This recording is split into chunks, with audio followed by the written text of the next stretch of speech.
Hi everyone. Thank you for joining on the replay of this video I did for Facebook, and I put it on my page. And today I'm going to share how to make this super cute coffin box. How adorable is that? What I'm most excited about is I used to make these all the time. The cut file is on the Artiste Cricut cartridge, and if you've been a customer for a while, you might know that that's been retired.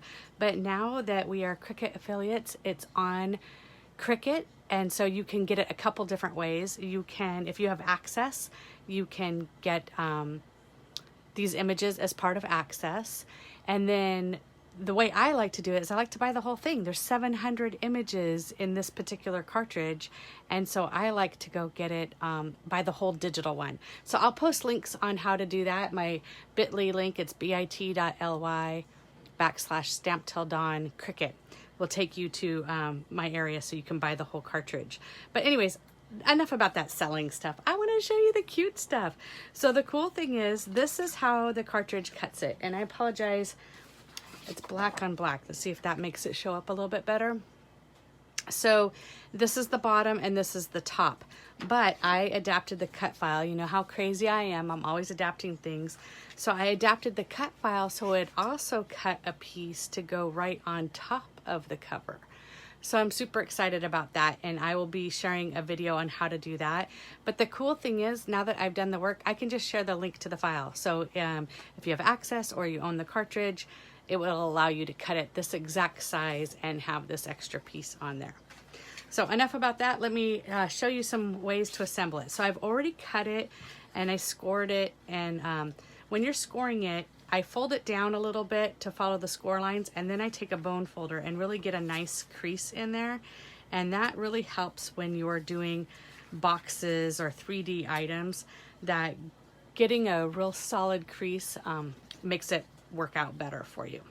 So what I'm going to do is, I've creased it. I'm going to lay it down like this. Let me see. I'm looking for a piece of cardstock or something to put it underneath it to help it show up a little bit better on the video. Yeah, how's that? That's better, right? And then I'm going to use our liquid glass. And another fun tip I have about the liquid glass, I buy the little extra top here that has the tiny applicator, and ever since I did that, I find that I use it so much more because I can do really tiny spots, and it has this little pin in here that you can stick right in there to kind of keep it open. But I still keep my pins on the side because sometimes I don't put my cap on right away, or you know what else. But then I also kind of keep a little, what are these called, like a wipe or something, or a wet paper towel. And so when I'm using it, I'll just kind of wipe it off a little bit.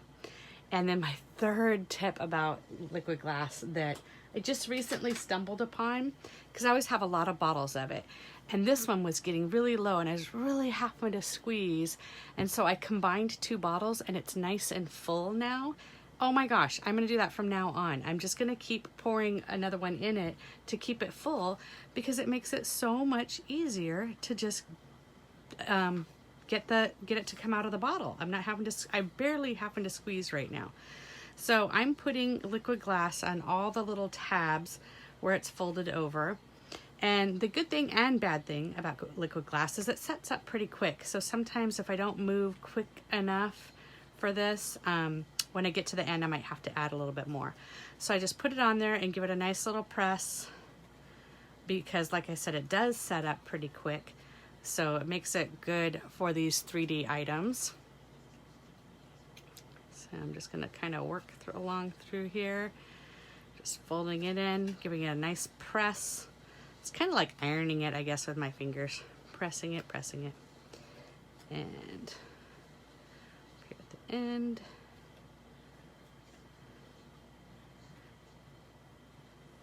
And there we go. We have the bottom. So I'm going to set that aside. Now on the top, the first time I did it, I didn't think to do this. I'm going to go ahead and put my paper on here first before it becomes dimensional. And I'm kind of leaning up to see if I have any questions. I'm not seeing any right now. And on my other box, I did the thistle side up with the purple side. The back side of this paper is this green stripe, so I thought it'd be kind of fun to do a little bit different on this one. So I'm just going to put a little bit of liquid glass around the edges and a little bit in the middle. And just line it up here in the middle because it cut perfectly to fit. I just love that. I'm so excited about that. I'm excited it worked because in my head, I'm like, this is going to work. And then it really did. And then I like to have a nice little edge because when that folds down, it's just going to be like that. I personally like a little bit of an edge. So I'm going to go here with a black pen and just kind of do a little edging. And I don't have my readers on, so we'll see how well I do with this. I'm at that age where, darn it, I need them more and more. It's so depressing. But I have them in every part of my house. My husband laughed at me because I have readers in the drawer in the bathroom. And that's because, hello, when you go to look at medicine, you're trying to read the directions. You can't, so I have a little pair in the bathroom too. Okay, so then I'm gonna do the same thing. I'm gonna put the liquid glass on all of the tabs.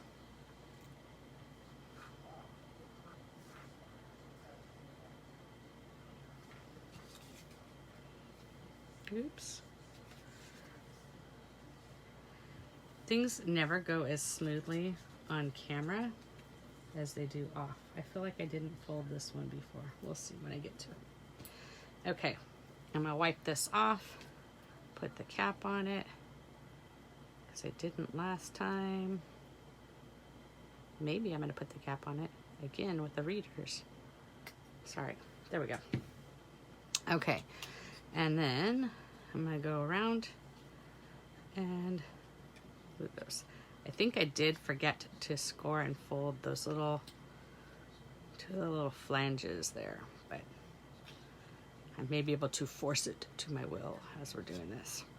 The one thing you want to do is this does fit pretty tight on the bottom of the box, so you definitely don't want to overlap these too much. You don't want to stick it in too far. If anything, you want to be generous and leave it a little looser.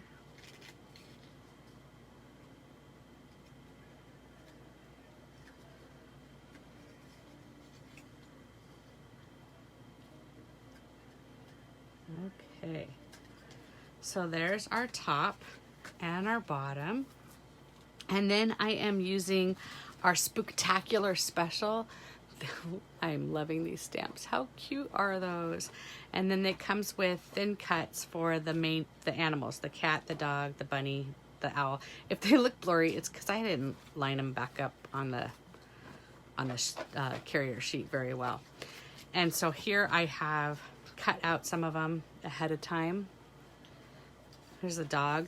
One of the things, like with the dog, like with Mummy, if you go back with a gray marker, it makes it look whiter, and it kind of gives it some dimension. And cat, bunny. And so this time I'm going to use the owl on here. So I'm going to take some foam mounting tape, and these are my regular scissors. I thought I had my, here's my other ones. You can buy two different kinds of scissors. These are the regular scissors, and then this right here, see how it's dark? These are the non-stick scissors, which are amazing for using for foam tape. And I like to be able, especially something like this, to be able to cut the foam tape to the size that you need, because it's kind of an odd shaped thin cut here. I don't really need very much, and actually now that I'm doing that, it's going to be sticking off, so I might not even need this piece. Let's just take this off. Stick it back on here. Okay, so let's take our foam tape off. Put our little owl on there. Oh my goodness, how cute is that? Then the little sign comes in the stamp set too. There it is right there. It doesn't have a thin cut, but that's okay. I just, it's super easy to cut out. So I just stamped it on white cardstock and then cut it out. And now I'm going to stamp Fright Night on it with Thistle. I love how our papers and inks all go together, so you don't have to like think what ink goes. There's little zip strips on the paper that shows you the names of it. So that it makes it real easy. So I think I'm gonna put that on that side, just kind of balance it, because I've got the broom going off here. So then the sign kind of going up here kind of balances it a little bit. Again, I will use my liquid glass.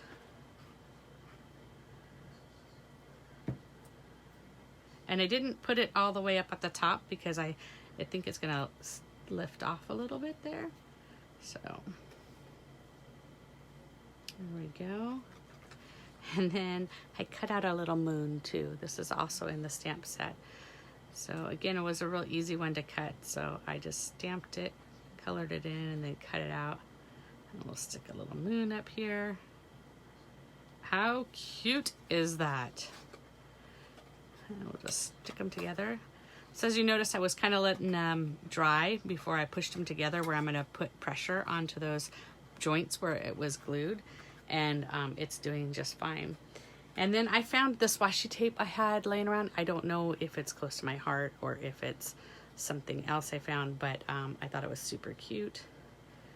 So that's how I did the edge of the coffin. So I just stuck it on here. And it's kind of a strange edge, so I was able to go most of the way, and it was going along, and then when it started to wiggle or whatever, I just cut it and then readjusted it. So let's just stick it on there. I'm probably messing up the broom on the other side. I am. Should have done this first. So I'm just going to wrap this around.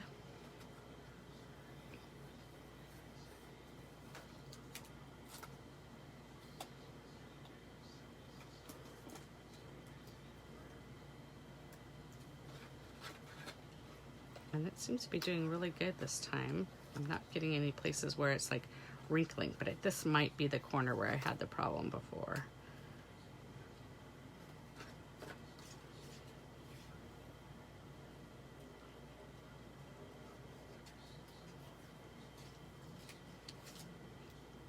Nice thing about washi tape is you can just lift it up and push it back down again. So it's kind of starting to go a weird angle right there. So I'm just gonna cut it right here. Because I found that I was trying to like force it to go at a different angle. So I'm like, okay, that's probably a good place to cut it. So now I'll just start it again. And I'm not worrying about whether the lines line up. I don't really care, but you could, oh, here, like I can do it like this. Get the lines to line back up. But that might get it at a different angle again. So I'm just gonna go with it and not worry about it. Hope I have this on camera. It's the hardest thing about doing this is trying to remember where my hands need to be to make sure, and that I'm not completely blocking the view. Half the time I probably am.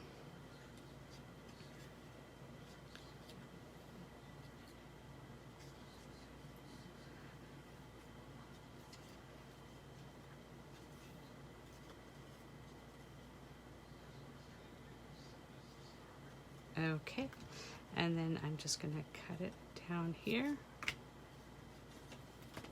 And then just kind of run my fingers around, make sure I got that pressed down really well. And this right here, I kind of overlapped a little bit, so I could go back and cut that a little bit more. But there we go. We have a super cute coffin. Now I gotta tell you, my husband was watching me kind of like piece this together and adjust the size and figure out what I was gonna do. And then you should have seen the cute look on his face when I walked out and showed him this. He was like, oh, that's adorable. Okay, so I'm gonna stand up because I can see we got a few comments on here. Oh, I see. Speak of the devil, Rick's watching. Hi, Roxanne. Hi, Krista. So here are a couple of them done. Now, I have not done this before, but let's try this. I'll try bringing my iPad over and show you the design space file. So here's the design space file, and it comes, this is the bottom, and this is the top. And then this is the piece that I made it so it would cut the top. So the way I did that was I clicked on this piece. They were all grouped together. I ungrouped them. And then you go to Actions and Detach. And what that does is moves the bottom. See, this is the score line right here to score it. So I'm going to duplicate that. So I have another score line here. Let me hide this one. so it's out of our way. Okay. And so you do have to put this back together and get them all lined up and attach them again so that they'll work. But this was the score line that I duplicated. So first I go to edit and I change this to cut. So right now it says score. So I'm gonna click on it and change it to cut and apply. So now it's a cut thing. And I thought I was gonna get stuck like that and it was just gonna make these weird little cuts, but I was super excited to notice that when I went to my favorite button, which is contour, I go in here and I can get rid of all those little cut lines on the edge. And then now it will cut. So super important though, you do have to reattach this, and I'm not gonna be able to do it without sticking my head in the camera. Well, look, that's pretty darn close. So I would put those back together and attach it. And so then now you have the box, and then it'll also cut this little piece for the top. So those are my tips on how to make these super cute coffins. Aren't they adorable? Again, the cut is on the Artiste Cricut cartridge, which you can get the cut if you have access or you own the Artiste cartridge, you can get it. If you do not own it, you can go to bit.ly/stamp-till-dawn Cricut. I'll post it in the comments and you can purchase the whole cartridge. I think it's, oh, I'm not even gonna say the price because it was so much lower than I thought before and I don't wanna say the wrong price, but it was very inexpensive. I'll post that in the comments too. So let me just see if I have any questions. Uh-oh, Rick said he got caught. Yep. Okay, well, thank you guys. I'm glad you stopped by to watch, and let me know if you have any questions. I'll see you later. Bye.